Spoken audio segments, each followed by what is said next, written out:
course, we're online. I knew the producer would mess it up. Adam Bates, take responsibility. New system, and you've left me on the screen not knowing that we're live. Absolutely fantastic start. This is the post-match point in association with Purity on the Villa View. I am your husky host, Dan Bardell. Not hungover this time, actually, but I've actually got the plague, so I'm struggling a little bit, so my voice may cut in and out, but I'm battling through. Obviously, Villa had so many absentees at the weekend. We couldn't afford to have any absentees on the Villa View. I'm joined by Chris Dolan and Neil from the For the Love of Paul McGrath podcast to talk through Aston Villa 1, Brentford 1. I think there's a variety of views. I think Dolan's glass might be a little bit half empty. I think mine's half full, and I think Neil's is half full as well. Dolan, I'll come to you first. I think it's more the result that has left you feeling a little bit empty rather than the performance, because you feel like with the fixtures coming up, we needed to grab something on Saturday, really. Dolan on mute. Neil, do you want to chime in? Well, I can't hear Dolan.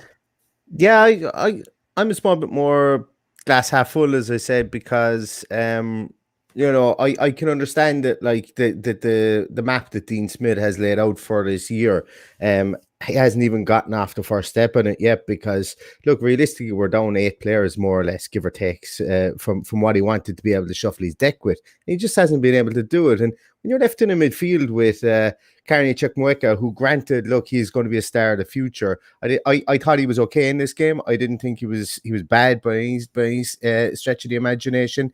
But he's 17 years of age, and this is his first game in the Premier League. You have him. You have Ashley Young, who I thought was, a bit of a strange one, but I can understand why he was put in there, considering that even though Connor was on the bench, maybe they didn't want to play Connor in that position, but they wanted to put in a little bit more of an experienced head there inside, beside the young kid in Carney as well. And also then that was going to allow Douglas Luiz to do his bit at the back. But, look, I can understand why people are frustrated and upset with it as well, but context is king here. And the fact that more or less 3 of our more potent attacking pieces have been missing, and we got a glimpse of Ollie Watkins when he came on. And also the fact that we were down our leadership crew of Tyrone Mings, John McGinn as well inside there. And look, it was very unfortunate with Jacob Ramsey as well, because he's going to become a small enforcer within the middle of that field.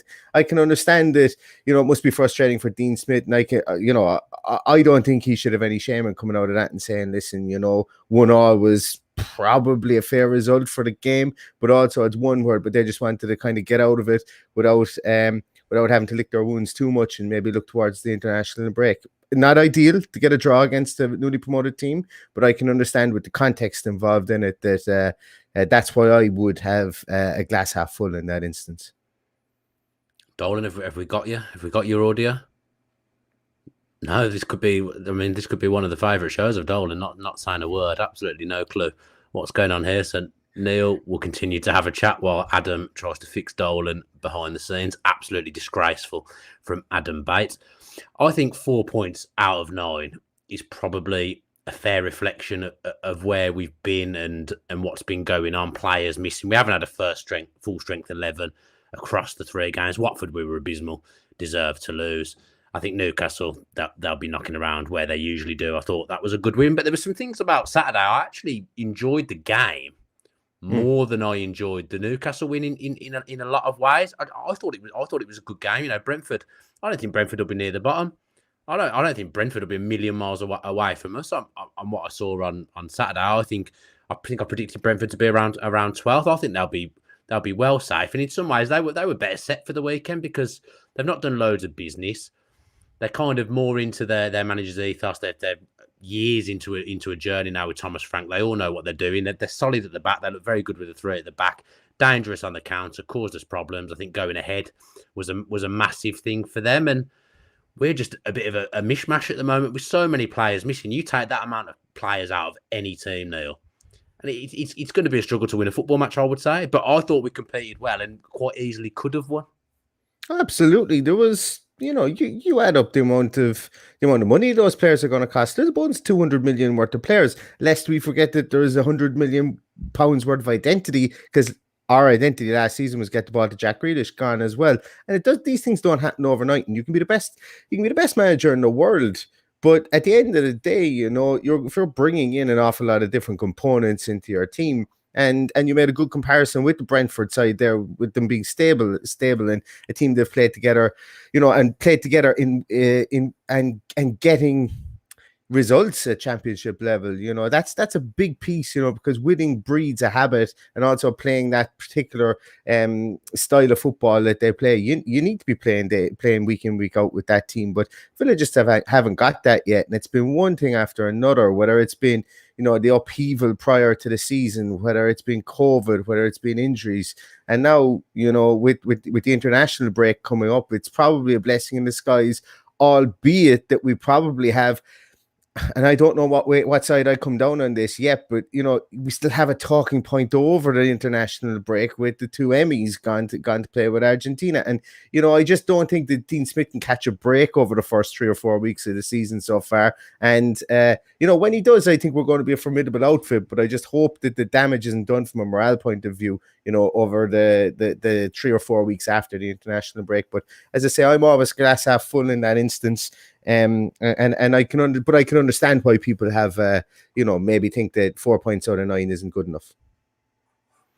We'll try again. If he doesn't come back now, then he's going to have to go downstairs and just have a purity and give up for the evening. Can you hear me? Yeah? Oh, we're here. Just so everyone knows, Adam Bates. I'm not sure what his Twitter handle is. His fault that we've had no audio from Chris Dolan so far. I think whenever I originally logged in, I didn't allow the web browser to use my mic. Very good of you to take the blame.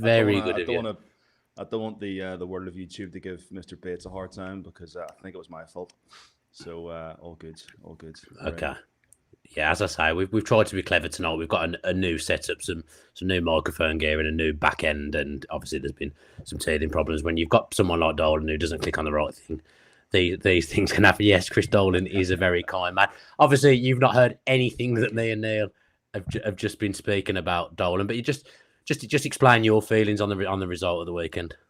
No, it's just been a bit of a stuttery, stop-start kind of underwhelming season so far. I mean, it's only 3 games in. I'm not like worried at all, but I just think we've been unlucky. We've been unlucky with injuries. We've been unlucky with COVID on the weekends. We've been unlucky with internationals. Obviously, the greatest saga just hung over us all summer, which looking back probably wasn't ideal. And then I've heard today that Austin McPhee's had COVID. He's not with Scotland's for the next 2 weeks, so he's positive for COVID. Obviously, McGinn, Ramsey, Mings had an injury. Bailey's not quite right. Targett's not been fit. I don't know. We just haven't really caught a break. I don't feel we're up to full speed yet. But I really thought, looking at September, I mean, September looks horrific on paper. It does look pretty horrific. So my view was, let's try and bag at least 7 points from these first 3 games, just to put ourselves in some kind of sort of level to then progress, because I know September is going to be tough. It'll be tough, but then you look at the games in September, and last season, we actually did quite well against the likes of Chelsea. We took 4 points off Chelsea and Everton, Tottenham as well. So yeah. So listen, they're all tough games, but I just thought Saturday at home against Brentford, I still think the starting 11 that we had, we probably should have beaten them. I think you said as well I don't know if you said it on the WhatsApp or on Twitter, but Watkins on a little bit earlier would have been nice. Maybe 15 minutes it's earlier. Difficult to know the fitness, isn't it? Maybe that's all he had in his tank. Exactly, and we don't know these things. As football fans and as people that have no idea about the what goes on behind the scenes and the medical department. I mean, he could have been told by the medical team he can't, like, Watkins cannot go on until 80 minutes or 81 minutes. So if that's what he's told to do, then that's what he has to do. We're not privy to this inside information. So that's only my little concern. I just feel we've been lucky, and I was hoping for a slightly better points return from the first 3 games. I think, me and Neil spoke about it, but whilst you weren't here, but I think the fact that Ashley Young has played 1 game at left wing, 1 game at left back, and 1 game at central midfield, I would say that probably sums up the start to the season in a lot of ways. Very, very inconsistent, very disjointed. There's been a lot going on. I'm not saying he did badly there. I thought it was a strange selection, but I think he wants Ashley Young's experience in the team at the moment. I mean, if I was Nakamba or Connor, who's since departed, I'd have been sat on the bench thinking, why is he playing central midfield over me? But that's by the by. He did okay, and his leadership with no Mings as well is probably very, very important on the pitch. But I do think, Neil, that probably sums up the disjointed start, the fact that he's played in 3 positions across 3 games. That's it, 100%.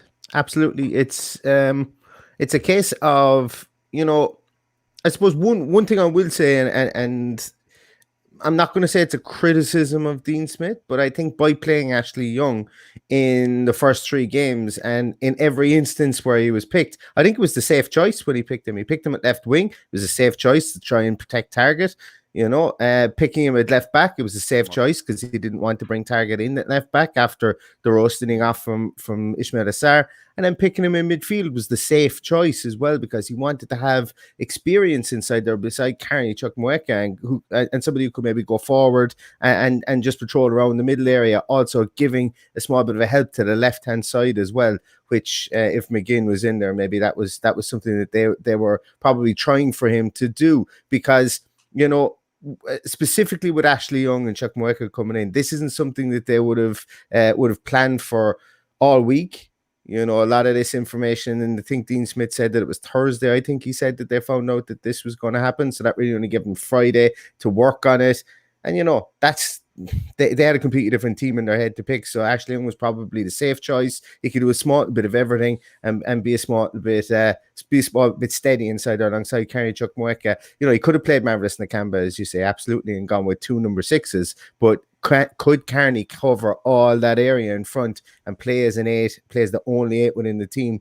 I don't think he could have. So, a safe choice there would have been to bring in Ashley Young, albeit in an unfamiliar position. I'm not too sure he played a brilliant game at the weekend either, but I can completely understand why Dean Smith put him in there. Maybe I think if you were to ask him, could he have a do-over on that? I think maybe he mightn't have played the two of them in midfield, but by all means, I don't think they were at fault for much that went on in the game. But I do think that Ashley Young marking from corners, specifically where he was for that first corner, and his movement and how he got drawn to the ball. I did a breakdown on our own podcast on it, and to be honest with you, it was a bit naive for somebody of his experience. But apart from that, in the rest of the game, I thought he was pretty good. Yeah, it's a poor goal to concede, wasn't it, Dolan, fairly early in the game. Kind of half dealt with the set piece that came in, but then didn't really deal with the second bit of action that came off the back of that, and Tony finds himself free. Great finish. I mean, any players must score their first Premier League goal against Villa. So that it was a disappointing goal. I don't think enough was done to stop the cross coming in personally. I just think defensively, we just don't look as solid as we did last season. We just look a little bit disjointed. Even Martinez has made a couple of really uncharacteristic mistakes. You look at Newcastle. I thought we were a couple of rash moments. I thought we were lucky to get away with not conceding the penalty. I thought Wilson just out muscling Mings. In the first few minutes again, we were unlucky not to go one down there.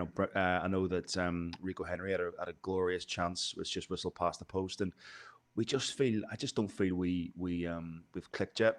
It's going to take time. I mean, we have brought in 4 or 5 players, but then Konza going off as well. I mean, I don't know the diagnosis on Konza, but Konza going off during the game, it's like we just seem to be quite fragile at the minute, and I don't know what it is. I don't know why, but we seem to be very unlucky with injuries. But as Neil said, we had the guts of £200 million worth of player not playing first. You bring Bailey back into that setup. You bring Watkins back into that setup. You bring McGinn back into that setup. Mings back into that setup. Then all of a sudden it looks like a completely different beast. I heard you speak before about Thomas Frank and Brentford and the players having the same, having the same sort of coaching setup and knowing what the rules are. I mean, he's been managing Brentford exactly the same time as Smith's been managing Aston Villa. Obviously, he was there with Smith as a number 2, but not for that long before Smith departed. So I think in terms of philosophies, they've both had the same amount of time to embed their philosophies. Brentford have also lost quite a few players. They've lost Ben Rama, they've lost Watkins. They've lost players since since Frank's taken over. So they've had to adapt to losing their best players. Like we've had to adapt losing Jack, but I still think Smith knows. I mean, he knows we haven't played well this season. I thought we were decent in the second half against Watford. I think if we had an extra 5 minutes against Watford, then we probably would have got an equaliser. I thought we were decent in the second half. Thought we were okay against Newcastle, just finding our feet. But that we had the standard 2-0 win against them. And then second half, as you said, you felt they were there for the taking, and we just couldn't find a way through. But we haven't been fluid. But I do think. I also forgot to mention Traore as well. Like he's missing. So yeah, there's a lot of talent missing. I see the fans are getting a bit edgy about not bringing in a CDM, but again, we spoke about this before. I think the club wants to go down the route of bringing through their own. We've spent 15 million on Sanson, who we would have bought this season. I'd imagine he was planned to have bought him this summer, but obviously he came through in January, so we bought him in January. So essentially, he's like a new signing. He hasn't really played much football for us. So when he's back and he's fit, he's another really good number 8/number 6. McGinn, you've got Luis, you got Carney. So there's players there to play that position. Do we want to go and spend another 20 million quid on a player from the French league that we don't really know too much about when we have our own players coming through the club? I thought Carney was excellent on Saturday. Didn't put a foot wrong. So if we're going to go and buy somebody like a Weston McKennie, or I've seen Anguissa has gone off to, I think he's gone off to Napoli. Is it Napoli today? He's yeah. I mean, I would have gone in for him. I would have put in a cheeky £50 million bid for him. But I'm surprised he's gone to Napoli. I'm surprised he's gone somewhere that big, to be honest. I am. I'm surprised. He was in and out of the Fulham side. Everyone wants him, but I'm not sure. The thing about Anguissa is that what Napoli had to replace Bakayoko's gone to Milan, I suppose, as well, and they're very similar players from that point of view. But there's players moving for half nothing on the continent at the minute, and because they're getting bigger movements to bigger teams as well. So I think that's another piece with the fans as well, whereby you're seeing players like Bakayoko even moving for like 15 million, I think it was, and there was someone else today that moved for half nothing as well. And just because they're moving from one club to another doesn't mean they want to come to Aston Villa, and that's a stark reality. No matter how much money we have to spend, it's Champions League football, European football trumps an awful lot of that. And like Sabitzer going from Leipzig to Bayern Munich, like 18 million euros, like absolute pittance. It's a really strange market out there. Yeah. Yeah. I mean, we won't buy anyone in midfield unless they're better than what we have. And that player obviously isn't out there. Otherwise, I think we'd be active and we'd be doing it. There's no point buying someone who's going to be on the same level as the players we've got. We already haven't quite got it right in central midfield.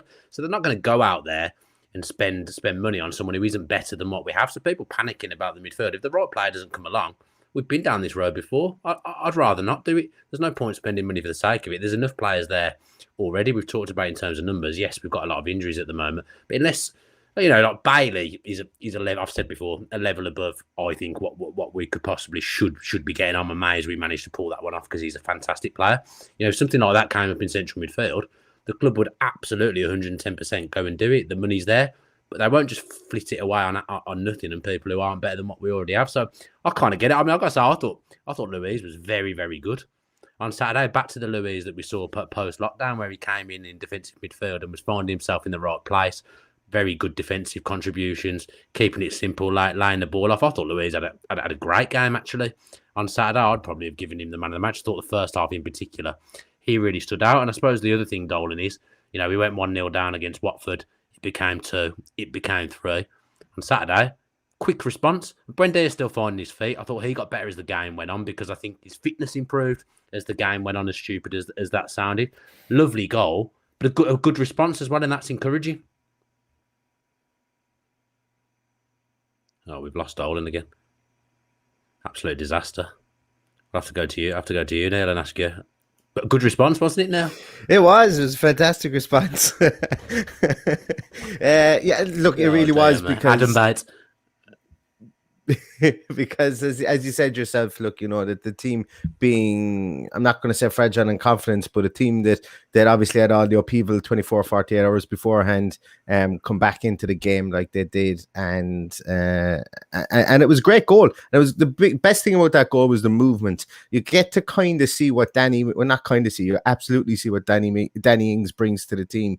He was playing against the back three. He kind of he took dragged Ayer right across the back three. Pinnock was out of position, and he dragged three players with him into the corner. El Ghazi comes steaming into the corner with him. They play a lovely 1-2, and the second that ball is played by El Ghazi, and you have to give him some credit for this, the way he played that ball, the three Brentford players were stuck in the corner because Ings' movement was so good. And when Ings comes out at that kind of an angle and plays it across the box, Pinnock and Rico Henry are so far away from him. Buendia has all the space behind him towards the edge of the area to come out and pick it up. And no matter how fast Rico Henry and Pinnock are to come and get onto the ball, Buendia still has time to look up and put it in the back of the net.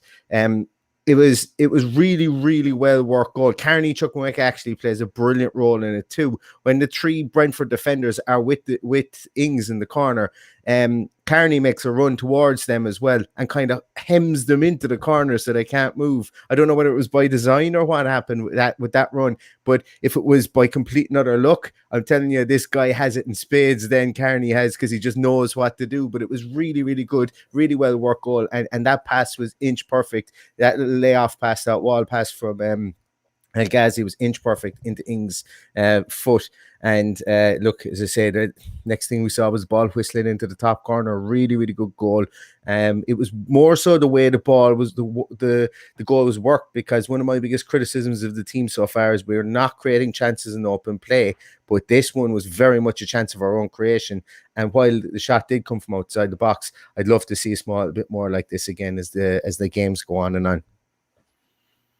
Yeah, 3 goal contributions in 3 games for Danny Ings as well now, which is a great start for him. I still don't think we've quite worked out how to get the best out of him. I think that'll come when he's paired with Watkins. I thought there was some potential there actually in the 10 minutes that Watkins was on the pitch. Dolan, are you there? Are you back?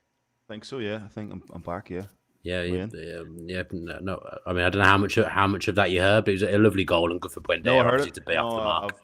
I've heard it, yeah. As Neil said, I mean, I thought it was great. It was great football, great link up, great one touch as well from El Ghazi to let off to Ings and then off to Buendia. A lovely little flick as well, a really lovely flick, and a super finish. I thought Ings was unlucky quite soon after that. You'd have really. I think he should have scored. He should have scored that. Yeah, I mean, it was straight at him. I mean, that's kind of why you bring him in for those chances, but. As you said, his return's been sensational. Two goals and an assist, and his all round play has been fantastic. But again, we're going to have to readapt when Watkins comes back after the break, and we're going to have those 2 up top. So then, I think fans complaining about Buendia playing as a number 10. For me, he's quite flexible. He can play there. How do you see the kind of midfield 4 then if we go 4-4-2? How do you see it adapt? I mean, at the moment, it feels like anyone could be there with the injuries, but I think it'll be Louise McGinn as a 2, and then you'll have Buendia coming from the right, drifting in, and you'll have Bailey on the left when he's fit. But at the moment, it shows you need a squad. You need people. You need different people, different options, because from week to week, with COVID still rearing its ugly head, you don't know what's going to happen. I mean, as we said earlier, on Thursday, McGinn and Ramsey were probably in that team. And then you're playing Saturday 48 hours later, and they're not there, and everything you've done in the week's completely gone out the window. So you're seeing how much you need a squad. But El Ghazi, you mentioned there, Neil, I thought he was excellent. I saw him getting stick on Twitter. There was a guy walking out of the ground. Everyone's entitled to their opinion. Absolutely going crazy, laying into El Ghazi. He ran his socks off. He was involved in the goal. He created chances. He never let his head drop. He tried to make things happen. I see Dan James going to Leeds for £30 million today. I know he's playing for Man U yesterday, and I thought he was not in the game at all. Terrible, and then they're shipping him off the next day. For what we paid for El Ghazi and what he's actually given us, I don't think we can ask for much more from the guy. And Dan, you're asking somebody who's been pretty critical of El Ghazi over his 4-year stint in Aston, and not critical from the point of view that I I get want him gone out. he's inconsistent, obviously. That's exactly it. And maybe he doesn't have the most rounded game in the world, but that's fine too. I suppose a lot of the time when I talk about him, it's that, you see this potential with him. And when he first came into the club and actually first time we were back in the Premier League, I was saying, when I play him up top, he's got all the confidence in the world and he's got a physique like Ronaldo. He's big, strong boy, play him up top and see what he does. But, that's his game is inconsistent, but it certainly wasn't yesterday and it wasn't against Newcastle either. He's kind of, it's a strange one, and I never thought I never could thought I'd see myself saying this about him, but it's like as if he embraced the fact that he had his back against the wall mentality, I think, on Saturday and against Newcastle, because he looked just like a more mature player, kind of a more, I'm not going to say grown up player, but he looked like he was going out there to bust the gut and he was going to do whatever he could do. And I thought he had a good game at the weekend as well. He got in the ball very well. He's like, defenses are not comfortable with him running at them. End product isn't 100% with him, but what he seems to have done so far this year, and I don't know whether I liked it, and I gave out about it an awful lot last year, was he doesn't seem to be cutting in and taking those wild shots anymore. But maybe that's something he needs to do. He's very few shots.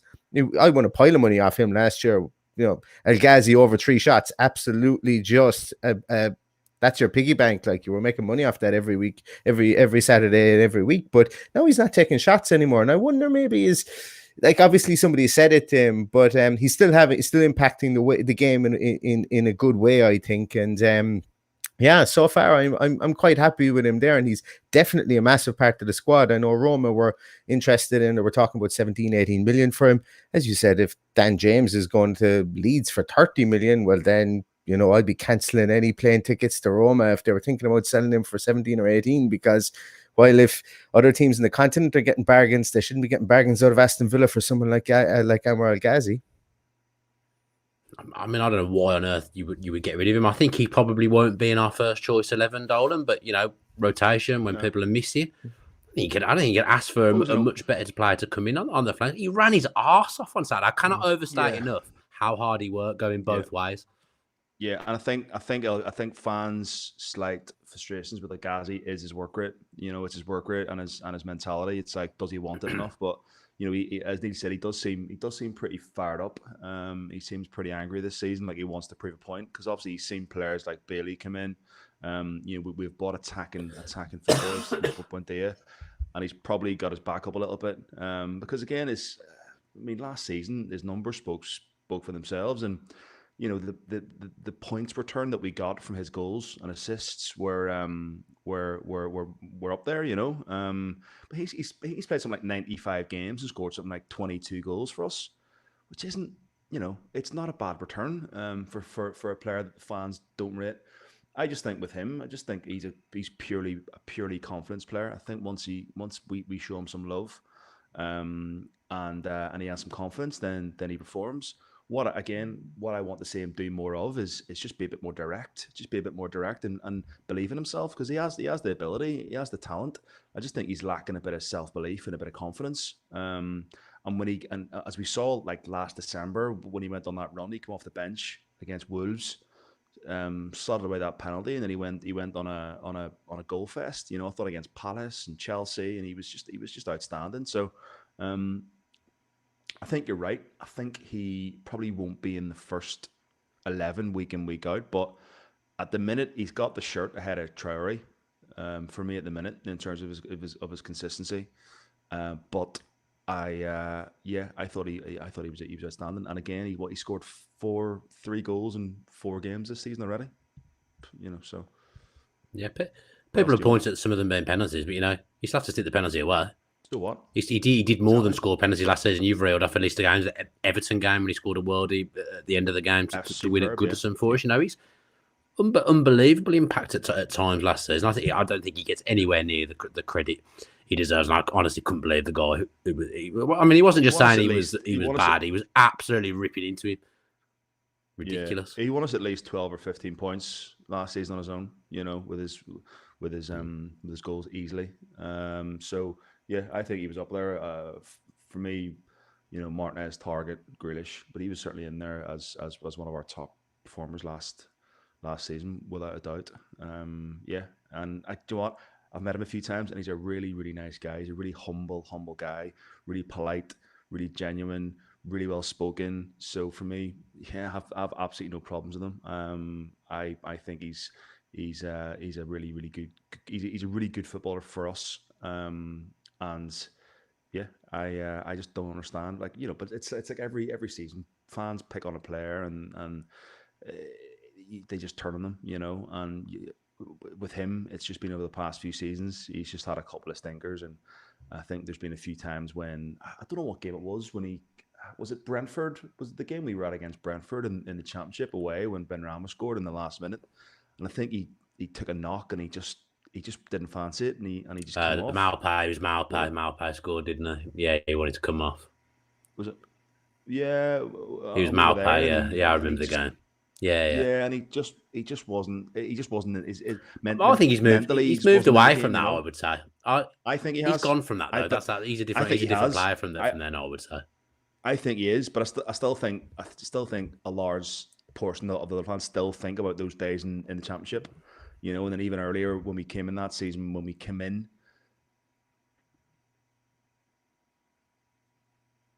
Oh, we've lost Dolan's audio again. Don't know what's going on. Is Neil still there? Yeah, I'm still here. I mean, Dolan talks about. I mean, he's going to absolutely lose his head in a minute, Dolan. He's going to go full Roy Keane on the producer after this. I reckon. Targett's someone who obviously had an absolute stinker against Watford. Terrible. He was awful. He'll know himself. But he looked a bit shaky at the start of the game on Saturday. Again, we talked about it earlier. He probably wasn't supposed to be playing, and he's ended up starting the game. But as the game went on, he actually got fitter and he got better. And he made a really good piece of defending at the end of the game. A great block where he kind of cut off the pass and blocked the shot. I would say it was a goal-saving block. He defended it really well. And I think he grew as the game went on and was more like the Target of last season. I think he's one that's taken a while to get the fitness going. But just by playing that 90 minutes, I think by the end of it, adrenaline was carrying him through. He was running and his fitness was getting back. And I thought he had a good second half. Yeah, he's like, you don't lose talent overnight, and I know I don't need to tell you that, but like he crisis of confidence against Ismail Assar, and he got sat down for it. He got sat down for it, and that shows a kind of I suppose to me it kind of shows that Dean Smith got a lot of criticism last year. I won't say a lot of criticism. Probably some of it was correct in hindsight when we look at it. But like, he played the same 11 week in, week out for first portion of the season, and no matter and things were going great, and he didn't need to change the team. But I suppose the first sign that things were going wrong this season, he changes Matty Targett. He whips him off at half time, brings on Jacob Ramsey. People weren't happy with it, and that's cool as well, because it was what looked like an unorthodox sub. And then next thing, Ashley Young corrals Ismail Assar in the second half, and then Matty Targett still has to sit down in the second game as well and doesn't come off the bench against Newcastle. And then into the third game, then he gets his chance due to people being out of the team.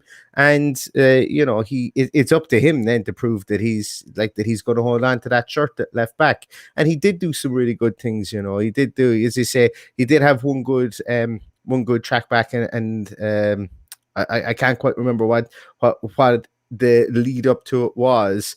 But it was really good. And remember, it did stick out in my mind that he actually made that little that defensive action. But also from the goal they scored, if I'm not mistaken, and I'm going to watch it back again, I have memories of he's on the post, and he's the only one who comes charging out off the post to try to get to Ivan Toney, and he's making a burst through a bunch of players to try and get a block on it. He was close. He was close. Yeah, he was close as well to getting that block. And no one else reacted in the box when that ball fell to Ivan Toney, because Young had pulled away from him, and he was there, and he was right in the penalty spot, and he's their main man. His name was in bold writing on every one of the I suppose the game planning sheets beforehand, and look, it just fell to him. He popped in there, but Targett was making a beeline for him and just couldn't get there, because I think he might have been coming off the post, if I'm not mistaken. But yeah, look, he improved a bit of a way to go, I think, to be my target of last year, but certainly improved, and that can only be a positive for someone like Matt Targett. Enjoyed the unintended pun there with the B line playing against Brentford. I know you didn't mean to do that, but I personally enjoy things like that. So that was good. Dolly, you've come back, but I think we're probably done. To be honest, I don't want to go into too much more detail about transfers or anything because we want to do a pod in the week. 5 minutes. Yeah, Just come back to say goodbye for your outro. Yeah. Yeah. Yeah, we're gonna not pay Adam this week. He's not getting any money at all off the Villa View after this display. Yeah, there we go. Looking for a new job. I mean, if we thought John Inslee was bad, Adam's really taken the post this week, hasn't he? But yeah, thank you ever so much for you guys for joining me. And don't forget, if you do want to buy some Purity Ale, if you use the code #VillaView, you'll be able to get 10% off. Thanks ever so much for watching. New system going on tonight, so a few teething problems. Obviously, that's cost us a few of Dolan's thoughts, but I don't know. Will we lose any sleep over it? Who knows what he was going to say. We'll be back with a pod in the week. We will do a pod because obviously transfer deadlines tomorrow. We want to see what happens. Don't expect Villa to be too active, but you do never know. If anything exciting comes up, the club may take some action. Thanks again for tuning in. Hopefully the people that did watch enjoyed. Stay safe and up the Villa.